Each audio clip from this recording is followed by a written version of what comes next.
Thanks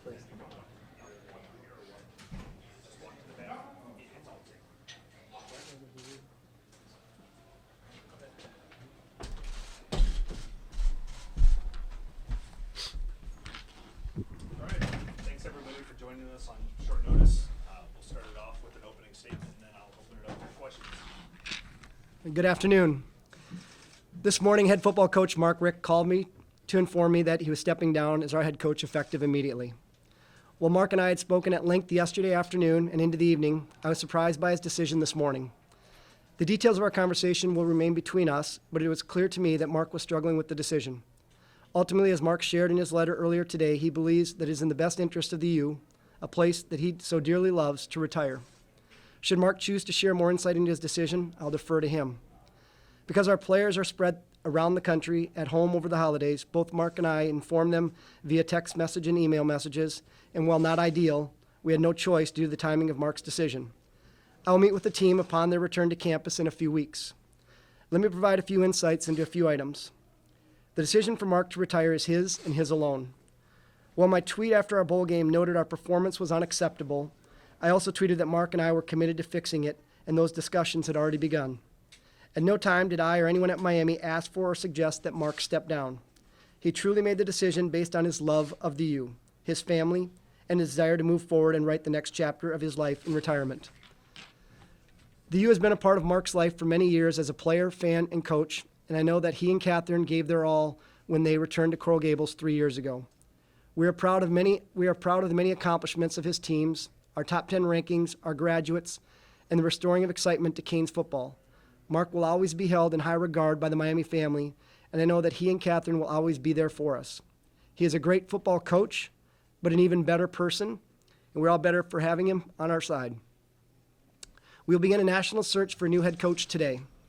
We will work quickly but comprehensively to identify the right fit for Miami.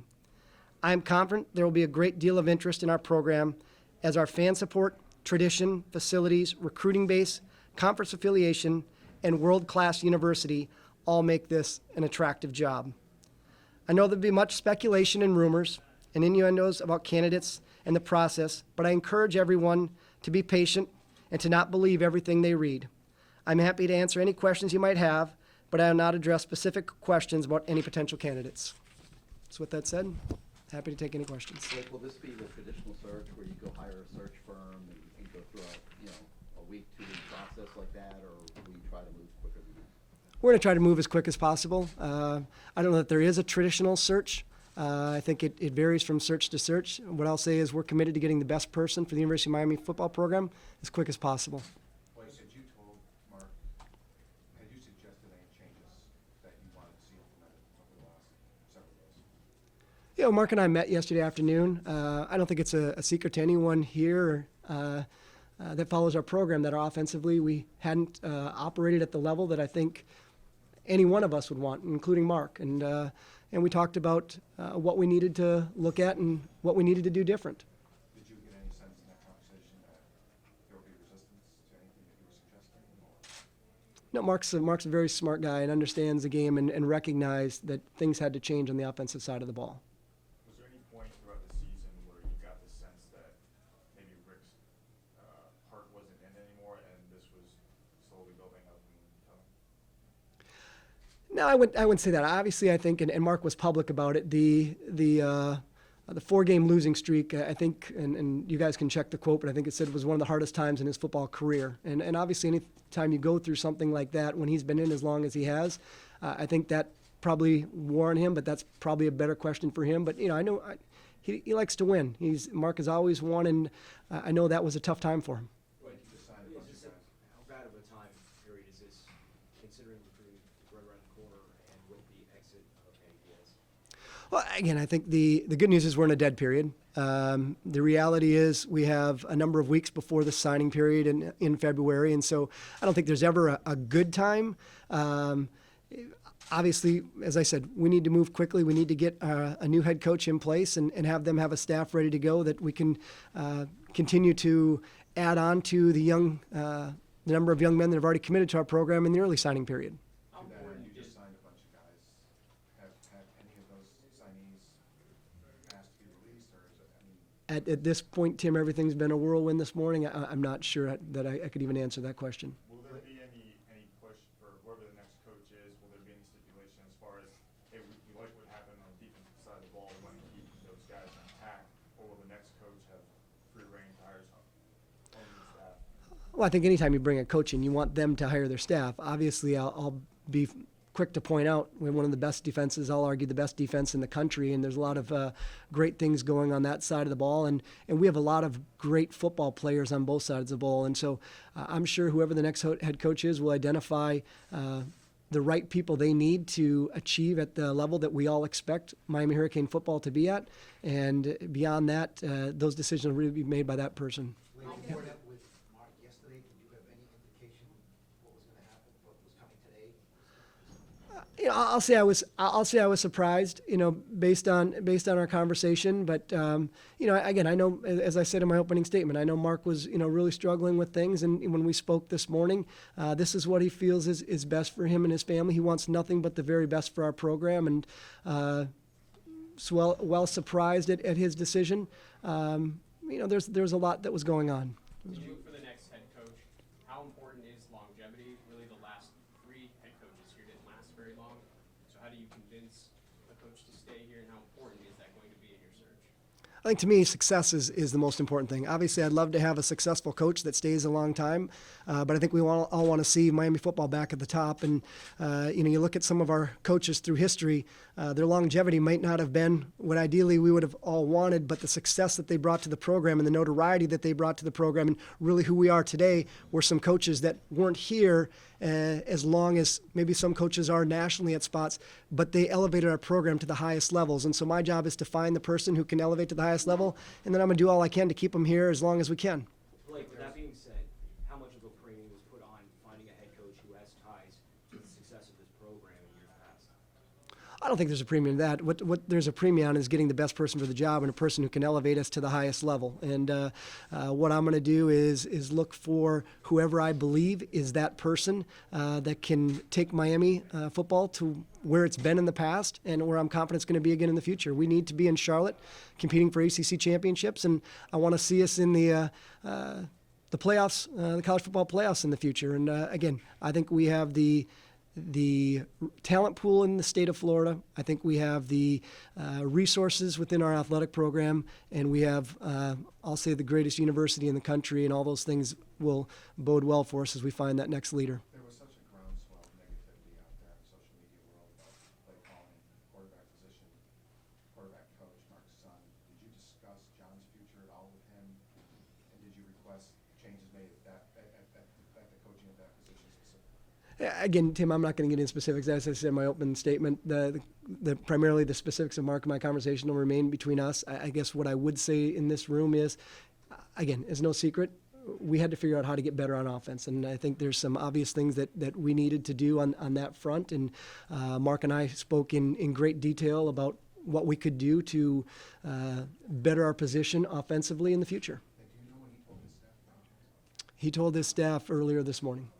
Do you believe any of that negativity and that backlash and the players going on social media got to Mark or had any impact on this decision?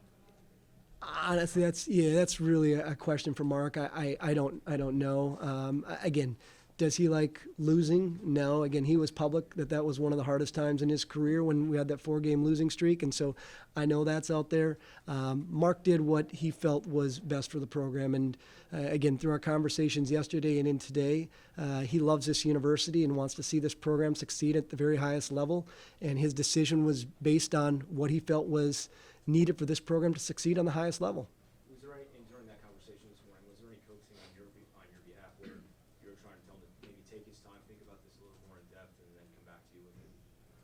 Yeah, again, I think Mark's a great head coach. He has a proven track record of being a great head coach. Again, is no secret. We needed to figure out what to do different on the offensive side of the ball. But I talked with him about all those things and what we could do and why I felt the things that he should do, and that was all part of the conversation. Will he still be a part of this program or even part of the coaching search? Mark's part of the family. He'll always be part of the program. He wore the uniform. He coached here. He's always going to be a part of the University of Miami family, and I hope we have been able to sell him on what a great place this is, and that he and Catherine continue to stay here in our community and are around our program. I know you mentioned obviously success is the most important thing here, but are you concerned that you're finding yourself looking for a coach yet again? I mean, 3 years after you had to do this, just in terms of just, there's been so many changes in this program. No, and again, I think anytime you have someone carry the baton, they want to put it into a better spot, and we're in a better spot as a program than we were when Mark got here. And again, you look at if you just look at facilities alone, the addition of the indoor facility that was so generously provided by so many, obviously the league gift from the Sofer family. You look at the improvements that have been made to Hard Rock Stadium and the game day atmosphere that we have in there, which you can put up against any school in the country. And so you want the program to be in a better spot than what it was when you go out to look for the next leader. And credit to Mark, he elevated who we are as a program, and now my job is to find that person to grab that baton and carry it to the next level. So are you going to hire a search firm, or is it going to be? This all happened so fast. Gary, we've been trying to make sure we're doing the right things by the kids and getting the message out to them with our donors, our board of trustees, in communication with campus leadership, just really getting my hands around everything. Again, my commitment is to getting the best person here as quick as possible. What reaction did you have to Travis Homer's decision to leave? Do you have any idea what NFL eligible? I didn't even have any idea that. So Oh, he's okay. I wasn't aware of that. Was that this morning? Okay. Yeah, I've been a little busy today. I haven't been able to keep track of decisions to turn pro. If that's what Travis has decided is best for he and his family, I will do nothing but support Travis. Travis is an outstanding representative of our program. He has always done nothing but the very best for our program. And if right now is the time for him to venture into the professional football world, he'll have nothing but continued support from us in that front. It was only a year ago this team was in the ACC championship game, ranked 2, looking like they could make a run for national championship. Everybody's saying the U is back. Does it feel kind of now like the bottom's falling out? Where do you go from here? Well, I think if you believe certain people, you can say the bottom's falling out. I don't believe that at all. Again, you look at the fact that we're still viewed as one of the marquee teams. We were just at a great bowl experience, I'll argue, among the very best. And what the New Era Pinstripe Bowl provided for the young men in our program, our fans, was just a great experience. The U program is looked at very positively nationally, and that's why there'll be great interest in this job, and that's why we'll be back in Charlotte competing in the ACC Championship in the future. We'll be back in Orange Bowls, and we'll continue to succeed in the highest level.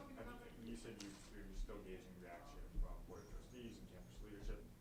Has anyone reached out to you and said, look, whatever you need to get the best head coach, we'll provide that for you? We have great support from campus leadership and from our board. Our board and our campus leadership recognizes the important role that football plays in presenting our university to the rest of the world. Again, to turn back the clock 1 year ago, and you look at hosting game day on this campus and just the great advertisement it was for the outstanding institution and beautiful area that we're in. I think I'm blessed in that we have a very supportive board and supportive leadership that understand what a great role athletics can play in the total collegiate experience. And so I don't have any concerns on that front, that we'll get nothing but support on doing what collectively we feel is best to put our program in the best position for success in the future. On the flip side of that, Richt had a lot of success pretty early on. As you look for a new coach, how will you value the long-term success versus short-term success? Where do you place that emphasis?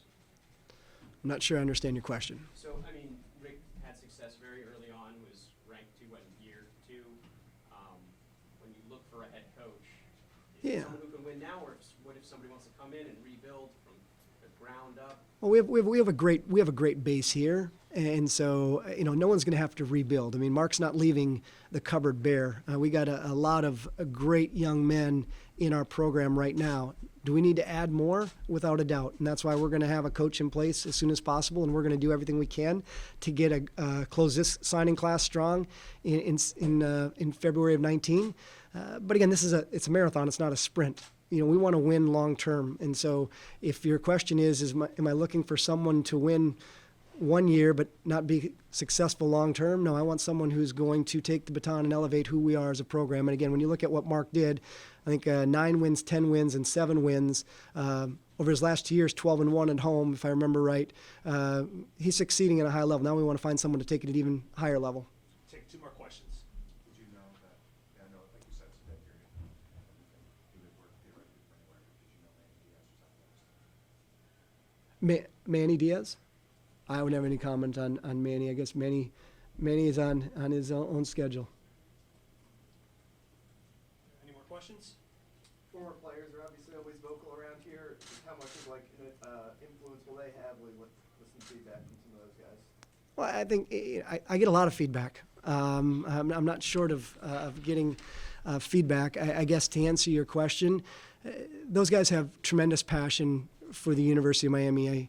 I ran into Warren Sapp last night at the Orange Bowl game, and he's wearing around a U pullover very proudly. I think it's one of the things we're blessed with as a program is once you put the U on, it never comes off. And our guys still bleed orange, green, and white to this day, regardless of how long ago they played here.